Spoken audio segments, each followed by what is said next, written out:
Who of us doesn't know a type A personality? Someone who's always busy, like a busy bee. They're always doing this and that, flitting here, flitting there. They always seems to be uptight, and that's the way they live their life. They don't have time to just sit along and be silent. They're not comfortable with being who they are. And so we meet a character like that in the Gospels, and that is the good friend of Jesus. As Jesus traveled through the village to town and village and town, he would often stop at the house of Lazarus and Mary and Martha, and because he considered them good friends. And one day he's coming down through the town, and he decides to stop for lunch. And so he gets into the house, it sits in the living room.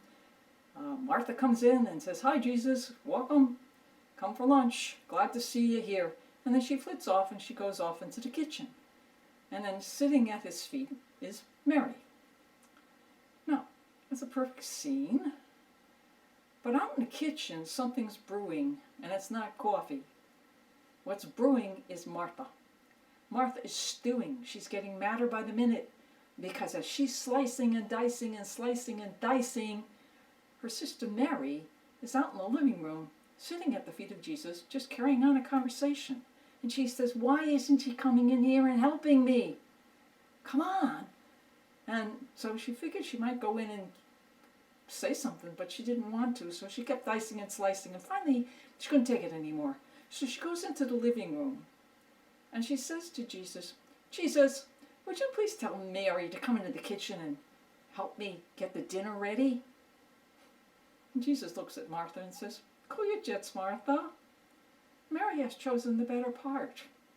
You know, when I come here to stop by on my way, I'm not here for getting a meal. I'm here to see you. I want to talk to you. I want to converse with you. I want to share with you. And if you're out in the kitchen doing all this work, you're not talking to me." And he said, "Yes, Mary has chosen the better part, because she's sitting here, she's in my presence, she's giving me attention, and she's listening to what I have to say." So, what's the moral of the story? The moral of the story is simply this. We all get so distracted and we get so busy about many things that we don't pay attention to what's essential in our life. And we don't sit at the feet of our Master. And we don't just be with him. Because if we would, our life would cool down. We wouldn't be that type A personality anymore. Or we would get things done, and they would get done, but at their own time. And we wouldn't have the distractions that we have today. We wouldn't have all the stuff that's in our life that's keeping us from that conversation that we all need to have with the God that loves us. And that only comes if we take time out of our day to put ourselves in the presence of that Master who loves us more than we could ever know. But we're not participating in that love because we don't let him into our life. And until we let that God into our life is always going to be empty. It's always going to be running around like a bee doing nothing. And it will end up being nothing in the end. Because God gives us eternity. He gives us life forever. But we have to go and reach out and take it. We have to go and sit at the foot of the Master. And we have to open our ears and open our eyes. And we have to listen and see what he's really saying to us.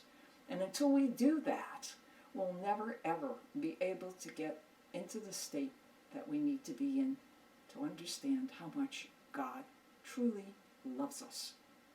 So learn from the message of this day's gospel. Learn from the fact that yes, we need to sit at the feet of the Master.